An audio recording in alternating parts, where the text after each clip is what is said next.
ആ പണിഷ്മെന്റ് തീരുമാനിച്ചതും ഗബ്രിയും ജാസ്മിനും അടങ്ങുന്ന അംഗങ്ങൾ തന്നെയാണ്. വിരോധാഭാസം നോക്കണേ. അപ്പോൾ ഈ ജബ്രിയുടെ കളികൾ ഇനിയും കമ്പനിപ്പട കാണാനിരിക്കുന്നതേ ഉള്ളൂ. ഹലോ, കൊല്ലത്ത് ലേസിനടി, ആലപ്പുഴയിൽ പപ്പടത്തിനടി, ബിഗ് ബോസ് ഹൗസിൽ ഐസ്ക്രീമിനടി. അപ്പോൾ ഐസ്ക്രീം ലഹളയുടെ ദിവസമായിരുന്നു 9ാം ദിവസം. അതിനിടെ രാവിലെ ഉണർന്നെണീറ്റ് താനും ഗബ്രിയുമായുള്ള ബന്ധം പ്യുവർ ആണെന്നും അതിൽ സുഹൃത്ത് ബന്ധത്തിനപ്പുറം ഒന്നുമില്ലെന്നും ന്യായീകരിക്കുകയാണ് ജാസ്മിൻ യമുനയോട്. യമുനയും അതിനോട് എഗ്രി ചെയ്യുന്നുണ്ട്. വേറെ എന്ത് ചെയ്യാൻ പറ്റും?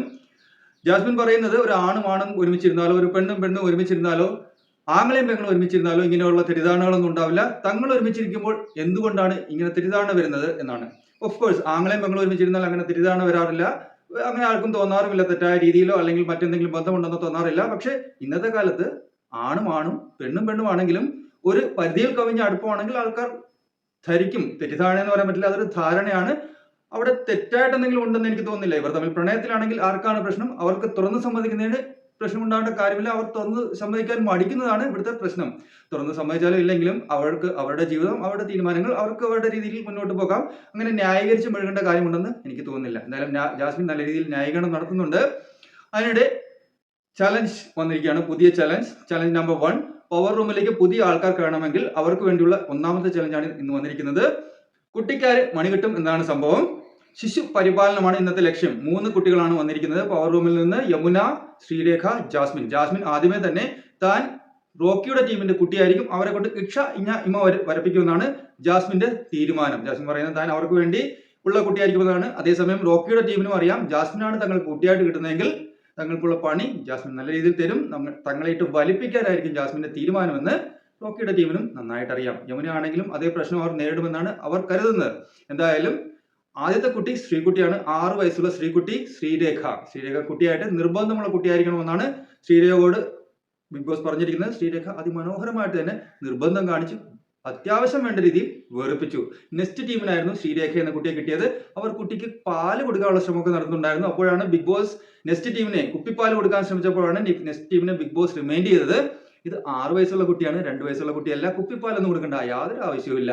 എന്തായാലും അതിനിടെ ശ്രീരേഖയെ അല്ലെങ്കിൽ ശ്രീകുട്ടിയെ അനുനയിപ്പിക്കാമെന്നുള്ള രീതിയിൽ സിജോയും മറ്റും പവർ റൂമിലെ അംഗങ്ങളെ പറ്റിയുള്ള കുറ്റങ്ങളും പവർ റൂമിലെ അംഗങ്ങൾ ഒരു ഗുണവുമില്ലാത്തവരാണെന്നും ഒക്കെ പറയുന്നുണ്ടായിരുന്നു. എന്തായാലും നല്ല രീതിയിൽ തന്നെ അവർ ഗെയിം കളിച്ചു. അതിനിടെ കുട്ടിയുടെ പരിപാലനം തുടങ്ങുന്നതിന് മുമ്പ് കണ്ണാടിക്ക് മുന്നിൽ പോയി ജിൻഡോ തന്റെ അഭിനയ പാഠവും പുറത്തെടുക്കുന്നുണ്ടായിരുന്നു. അഭിനയം ഒന്നുകൂടെ രാഗമിനുക്കുന്നുണ്ടായിരുന്നു.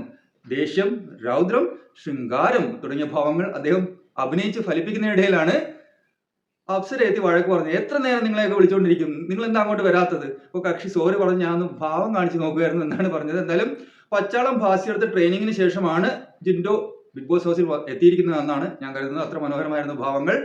അതിനിടെ ഉച്ചയ്ക്ക് ശേഷം ഒരു 2 സ്പൂൺ ഐസ്ക്രീം ജാൻമണി എടുത്തതിന് ഗബ്രിയൽ ആ വീടിനെ തലകീഴായി മറിച്ചു. 2 സ്പൂൺ എടുത്തേ ഉള്ളൂ. ഓഫ് കോഴ്സ് അത് മാന്യമായ രീതിയിൽ പറയാം. നിങ്ങൾക്ക് എന്നോടൊന്ന് പറയാമായിരുന്നു എന്നുള്ള കാര്യം മാന്യമായ രീതിയിൽ പറയാം. പക്ഷേ അവിടെ ഒരു കുത്തലോട് കൂടിയാണ് ഗബ്രി ചെന്ന് പറഞ്ഞത്.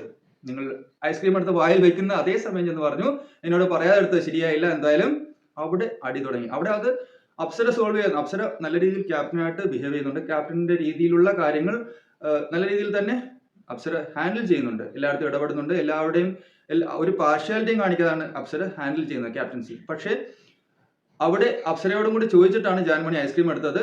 അപ്പോൾ അവിടെ സോൾവ് ചെയ്യാനാണ് അപ്സര ശ്രമിച്ചത്. പക്ഷേ അവിടെ ജാസ്മിൻ അത് സോൾവ് ചെയ്യാനെന്നുള്ള ഒരു രീതിയിൽ പറഞ്ഞു. അതിനുശേഷം ഒരല്പം വെടിമരുന്നിട്ട് കൊടുത്തു. ജാസ്മിൻ ത്രൂ ഔട്ട് അത് തന്നെയായിരുന്നു ചെയ്യുന്നത്. വഴക്ക് വളരെ വലിയ വഴക്കിലേക്ക് നീങ്ങിയപ്പോഴും ജാസ്മിൻ ഒന്ന് തണുപ്പിക്കാനുള്ള ശ്രമം എന്ന രീതിയിൽ സംസാരിക്കും. പിന്നെ ഇടയ്ക്ക് ചെറിയൊരു വെടിമരുന്നിട്ട് കൊടുക്കും. അപ്പോൾ വീണ്ടും പൊട്ടിത്തെറി ഉണ്ടാവും. അങ്ങനെ ആ പൊട്ടിത്തെറി വലിയൊരു പൊട്ടിത്തെറിയായി. ജാൻമണി പറയുന്നത് എനിക്ക് നല്ല പച്ചത്തെറി വിളിക്കാൻ അറിയാം. ഞാൻ വെജിറ്റേറിയൻ മാത്രമാണ് കഴിക്കുന്നത്. എന്ത് ഫുഡ് ഉണ്ടെന്നോ എന്ത് ഫുഡ് ഇല്ലെന്നോ താൻ നോക്കാറില്ല. എന്താണോ ബാക്കിയെന്നോ അത് മാത്രമാണ് താൻ കഴിക്കുന്നതെന്നാണ് ഇത് മറ്റു ടീം അംഗങ്ങൾ മുമ്പും പറഞ്ഞിട്ടുള്ള കാര്യമാണ്. എന്തായാലും ജാൻമണി പറയുന്നത് എനിക്ക് അങ്ങനെ ഫുഡിനോട് യാതൊരു പ്രതിപത്തിയില്ല. താൻ എന്ത് കിട്ടിയാലും കഴിക്കും, വെജിറ്റേറിയൻ ആയിട്ടുള്ളത്. അങ്ങനെയുള്ള എന്നോടാണ് ഞാൻ കഴിക്കുമ്പോൾ സ്പൂൺ എടുത്ത് വായിൽ വെക്കുമ്പോഴാണ് അവൻ ഇങ്ങനെ വന്ന് പറഞ്ഞത്. എന്തായാലും എനിക്കും പച്ചത്തെറി പറയാൻ അറിയാമെന്നൊക്കെയാണ് ജാൻമണി പറയുന്നത്. ഗബ്രി പറയുന്നത് എല്ലാവർക്കും വേണ്ടി കൊട്ടാനുള്ള ചെണ്ടയാണോ താൻ? എല്ലാവർക്കും വേണ്ടി കൊട്ടാനുള്ള ചെണ്ടയാണോ താൻ? എനിക്കും അഭിനയിക്കാൻ അറിയാം, കരയണമെങ്കിൽ കരയാനും അറിയാം. അങ്ങനെയൊക്കെ എന്തായാലും ഗബ്രി പറയുന്നു. ഗബ്രി പറഞ്ഞ് അപ്സര പാർഷ്യാലിറ്റി കാണിക്കുന്നു, ടീം ഉണ്ടാക്കി കളിക്കുന്നു.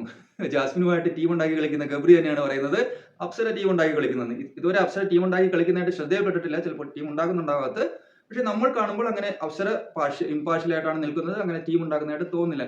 എന്തായാലും ജാസ്മിന്റെ സ്ട്രാറ്റജി പലതും ഇവിടെ നടക്കുന്നുണ്ട്. ജാസ്മിന്റെ സ്ട്രാറ്റജി പലതും പുറത്തും വരുന്നുണ്ട്, പുറത്തും നമുക്ക് കാണാൻ പറ്റുന്നുണ്ട്. നിശബ്ദമായിട്ടാണെങ്കിലും അല്ലെങ്കിൽ ശബ്ദം ഉണ്ടായിക്കൊണ്ടാണെങ്കിലും എന്തൊക്കെയോ കളിക്കാനുള്ള ശ്രമങ്ങൾ ജാസ്മിൻ നടത്തുന്നുണ്ട്. എന്തായാലും ഗബ്രിയുടെ വഴക്ക് കയ്യിൽ നിന്ന് പോയി. അവസാനം ഗബ്രിയെയും ജാസ്മിനെയും ആശ്വസിപ്പിക്കാനായിട്ട് രശ്മിൻ പവർ റൂമിനുള്ളിലേക്ക് കയറി.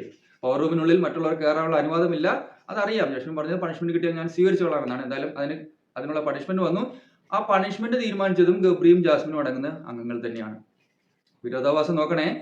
ഗബ്രിയെയും ജാസ്മിനെയും ആശ്വസിപ്പിക്കാനാണ് രശ്മിൻ ആ റൂമിലേക്ക് വന്നത്. അതിനുള്ള പണിഷ്മെന്റ് ഇവർ ചേർന്ന് തന്നെയാണ് കൊടുക്കുന്നത്. അവർക്ക് വേറെ നിർവാഹമില്ല എന്ന് വേണമെങ്കിൽ പറയാം. എന്നാലും യമുന പറഞ്ഞത് ഒരാഴ്ചത്തേക്ക് അവളെ കൊണ്ട് ജനറൽ ക്ലീനിങ് നടത്തിക്കാമെന്നാണ്. ജാസ്മിൻ ഇടപെട്ട് അത് 2 ദിവസത്തേക്ക് കുറച്ചു. വേണമെങ്കിൽ അത് 1 ദിവസത്തേക്കും കുറയ്ക്കാമായിരുന്നു, അതല്ലെങ്കിൽ മറ്റേതെങ്കിലും ചെറിയ പണിഷ്മെന്റിലേക്ക് ഒതുക്കാമായിരുന്നു. എന്തായാലും 2 ദിവസത്തേക്ക് രശ്മിന് ഈ ഡ്യൂട്ടിയാണ്, ഫുൾ ഹൗസ് ക്ലീനിങ്ങിനുള്ള ഡ്യൂട്ടിയാണ്. അപ്പോൾ ആ ക്ലീനിങ് ടീം കുറച്ച് 2 ദിവസത്തേക്ക് പണിയൊന്നുമില്ലാതെ ശാന്തമായിട്ട് സമാധാനമായിട്ട് ഇരിക്കാൻ പറ്റും. എന്തായാലും അങ്ങനെയൊക്കെയാണ് കാര്യങ്ങൾ മുന്നോട്ട് പോയിക്കൊണ്ടിരിക്കുന്നത്. ഇതിനിടെ ജസ്മിൻ ഗബ്രി മറ്റ് ടീമംഗങ്ങളുമായിട്ടുള്ള അടി നോറയിലേക്കും പടർന്നു. ഇടയ്ക്ക് ഷീതു ആശ്വസിപ്പിക്കാൻ വന്നെയാണ് ജാസ്മിനെ. ആ സമയത്ത് ഷീതു നോറയുടെ പേരെടുത്തിട്ടു. അതുവഴി കറക്റ്റ് ടൈമിലെത്തിയ നോറ അത് കേട്ടു.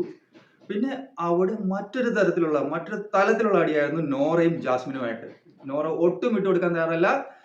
ജാസ്മിനെ വേണ്ട രീതിക്ക് നോറ അലക്കി, ജാസ്മിൻ തിരിച്ചും അലക്കി. എന്തായാലും ഗബ്രി ജാസ്മിൻ, അതായത് ജബ്രി എന്നാണ് ഇപ്പോൾ പുതിയ വിളിപ്പേര് വന്നിരിക്കുന്നത്. ജബ്രി ടീം ദ്വിമുഖ യുദ്ധം തുടങ്ങിയിരിക്കുകയാണ്. ഫുൾ ഹൗസ് അംഗങ്ങളുമായിട്ട് മനോഹരമായ രീതിയിലുള്ള അടിയാണ് ഈ ജബ്രി ടീം തുറന്നുവിട്ടിരിക്കുന്നത്. ഈ ജബ്രിയെ ഹാൻഡിൽ ചെയ്യാൻ ആർക്കൊക്കെ പറ്റും എന്ന് അറിയുന്നില്ല. അതിനിടെ നെക്സ്റ്റ് ടീമാണ് മെച്യൂർഡ് ആയിട്ടുള്ള ടീമായിട്ട് എനിക്ക് തോന്നിയത്. അതായത് സുരേഷ്, സിജോ, ശരണ്യ, ഷീതു, ഇവരെല്ലാം ഒരു മെച്യൂർ ആക്ട് ആണ് ഇതുവരെ ചെയ്തുകൊണ്ടിരിക്കുന്നത്. അവർക്ക് എല്ലാ കാര്യങ്ങളും നല്ല രീതിയിൽ ഹാൻഡിൽ ചെയ്യാൻ പറ്റുന്നുണ്ട്. അവർ ഒരുമിച്ച് തന്നെ യൂണിറ്റിയോടുകൂടി മുന്നോട്ട് പോകുന്നതായിട്ടാണ് നമുക്ക് കാണുമ്പോൾ മനസ്സിലാകുന്നത്. ഉള്ളിൽ എന്താണെന്ന് നമുക്കറിയില്ല. എന്തായാലും നമ്മൾ കാണുമ്പോൾ മനസ്സിലാകുന്ന അവർ നല്ല യൂണിറ്റിയോടുകൂടി എല്ലാ കാര്യങ്ങളും പക്വതയോടുകൂടി ഹാൻഡിൽ ചെയ്തുകൊണ്ടാണ് മുന്നോട്ട് പോകുന്നത്. ജിൻഡോയുടെ ടീമിൽ ജിൻഡോയാണ് കുറച്ചെങ്കിലും പ്രശ്നമുള്ളത്. പക്ഷേ ജിൻഡോ ഹാൻഡിൽ ചെയ്യാൻ എളുപ്പമാണ്. കുറച്ച് കാര്യങ്ങൾ പറഞ്ഞു കൊടുത്താൽ മനസ്സിലാകാൻ കുറച്ച് ബുദ്ധിമുട്ടുണ്ടെങ്കിലും ജിൻഡോ ഹാൻഡിൽ ചെയ്യാൻ എളുപ്പമായിട്ടാണ് തോന്നുന്നത്. അതിന് രശ്മിനുള്ള പണിഷ്മെന്റ് തീരുമാനിക്കാൻ വരുന്ന സമയത്താണ് ശ്രീരേഖ യമുനയോട് പറഞ്ഞത്, ഞാൻ പറഞ്ഞതാണ് സിജോയെ കയറ്റാൻ ജാസ്മിനെ വേണ്ട എന്ന്. അത് പറഞ്ഞ് അവർ തമ്മിൽ അടിയായി. യമുനയും ശ്രീരേഖയും തമ്മിൽ അടിയായി. ശ്രീരേഖ പറയുന്നു, എനിക്കും പവർ റൂം വിട്ടുപോകണം, എനിക്കും പവർ റൂമിൽ തുടരേണ്ട എന്നാണ് ശ്രീരേഖയും പറയുന്നത്. ഇവിടുത്തെ പ്രശ്നം എന്തെന്നാൽ അത് ബിഗ് ബോസ് അറിഞ്ഞുകൊണ്ട് ക്രിയേറ്റ് ചെയ്ത ഒരു പ്രശ്നമാണ്. പവർ റൂമിൽ 5 പേർക്കും ഒരേ പവറാണ്, ഒരേ അധികാരമാണ്. നിങ്ങളൊന്ന് ചിന്തിച്ചു നോക്കൂ. ഒരു രാജ്യത്ത് 5 പ്രധാനമന്ത്രിമാർ അല്ലെങ്കിൽ 5 പ്രസിഡന്റുമാർ ഉണ്ടായുള്ള അവസ്ഥ എന്തായിരിക്കും? 5 പേരും പറയും തങ്ങൾ എടുക്കുന്ന തീരുമാനം നടപ്പിലാക്കണം. അതല്ലെങ്കിൽ അവർ തമ്മിൽ ഫ്രിക്ഷൻ ഉണ്ടാകും, അവർ തമ്മിൽ അടി ഉണ്ടാകും. അതല്ല എങ്കിൽ ഒരാൾ എടുക്കുന്ന തീരുമാനത്തിന് ബാക്കി 4 പേരും എപ്പോഴും അനുകൂലിക്കണം. അല്ലെങ്കിൽ 4 പേരും ഒരാൾക്ക് താഴെയാണ് എന്ന് സ്വയം തീരുമാനിക്കണം. അതല്ലെങ്കിൽ എന്നും ഫ്രിക്ഷൻ ഉണ്ടായിക്കൊണ്ടിരിക്കും. അത് തന്നെയാണ് പവർ റൂമിൽ സംഭവിച്ചുകൊണ്ടിരിക്കുന്നത്. 5 പേർക്കും ഒരേ പവറാണ്. പക്ഷേ ഇനിയിപ്പോൾ കളി മാറും. കാരണം ഇവിടെ ജബ്രി എന്നൊരു ടീം ക്രിയേറ്റ് ചെയ്യപ്പെട്ടിട്ടുണ്ട്. ആ 2 പേർ ജാസ്മിനും ഗബ്രിയും എടുക്കുന്ന തീരുമാനം ഒരു ഒറ്റക്കെട്ടായിട്ടാണ് എടുക്കുന്നത്. അപ്പോൾ ബാക്കി 3 പേരിൽ ഒരാളെങ്കിലും ഇവരെ സപ്പോർട്ട് ചെയ്താൽ അവരുടെ തീരുമാനമായിരിക്കും എപ്പോഴും നടപ്പിലാകാൻ പോകുന്നത്. ജാൻമണി, യമുന, ശ്രീരേഖ ഇവർ ഒരു കോക്കസ് ആയിട്ടല്ല ഇതുവരെ പ്രവർത്തിച്ചിരിക്കുന്നത്. അവർ ഒരു കോക്കസായി മാറിയില്ല എങ്കിൽ ജബ്രിയുടെ തീരുമാനമായിരിക്കും പവർ റൂമിൽ നിന്ന് ഓർഡറായിട്ട് പുറത്തു വരിക. അപ്പോൾ ഈ ജബ്രിയുടെ കളികൾ ഇനിയും കമ്പനിപ്പട കാണാനിരിക്കുന്നതേ ഉള്ളൂ. ഇവിടെ കമ്പനിപ്പടയല്ല, ബിഗ് ബോസ് പട ജബ്രിയുടെ കളികൾ കാണാനിരിക്കുന്നതേ ഉള്ളൂ. അവർ 2 പേരും ഒരുമിച്ച് നിന്ന് യുദ്ധം പ്രഖ്യാപിച്ചിരിക്കുകയാണ് ബാക്കിയുള്ളവരോട്. കനകം മൂലം കാമിനി മൂലം കലഹം പലവിധം ഉലകിൽ സുലഭം. കുഞ്ചൻ നമ്പ്യാർ ഇന്ന് ജീവിച്ചിരുന്നെങ്കിൽ ഈ കവിത എഴുതാൻ പറ്റില്ലായിരുന്നു. ലേസിനടി, പപ്പടത്തിനടി, ഐസ്ക്രീമിന് വരെ അടി. അപ്പോ ഈ കനകവും കാമിനിയും മാത്രമല്ല അടിക്കുള്ള കാരണങ്ങൾ.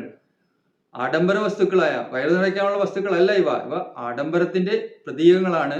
ഐസ്ക്രീം ആയാലും പപ്പടമായാലും ലേസ് ആയാലും അതിനൊക്കെ വേണ്ടിയാണ് ഇപ്പോൾ അടി നടന്നുകൊണ്ടിരിക്കുന്നത്. ബിഗ് ബോസ് ഹൗസിൽ 9ാമത്തെ ദിവസത്തെ ഐസ്ക്രീം ലഹള ബിഗ് ബോസ് ചരിത്രത്തിൽ രേഖപ്പെടുത്തപ്പെടും എന്നാണ് ഞാൻ വിശ്വസിക്കുന്നത്. എന്തായാലും കൂടുതൽ ബിഗ് ബോസ് ഹൗസ് വീഡിയോസുമായിട്ട് ഞാൻ വീണ്ടും വരാം. നിങ്ങൾക്ക് എൻ്റെ വീഡിയോസ് ഇഷ്ടപ്പെടുന്നുണ്ടെന്നും ഈ ചാനൽ സബ്സ്ക്രൈബ് ചെയ്തിട്ടുണ്ടെന്നും വിശ്വസിക്കുന്നു. സബ്സ്ക്രൈബ് ചെയ്യാത്തവർ സബ്സ്ക്രൈബ് ചെയ്ത് സപ്പോർട്ട് ചെയ്യുമെന്ന് പ്രതീക്ഷിക്കുന്നു. Thank you.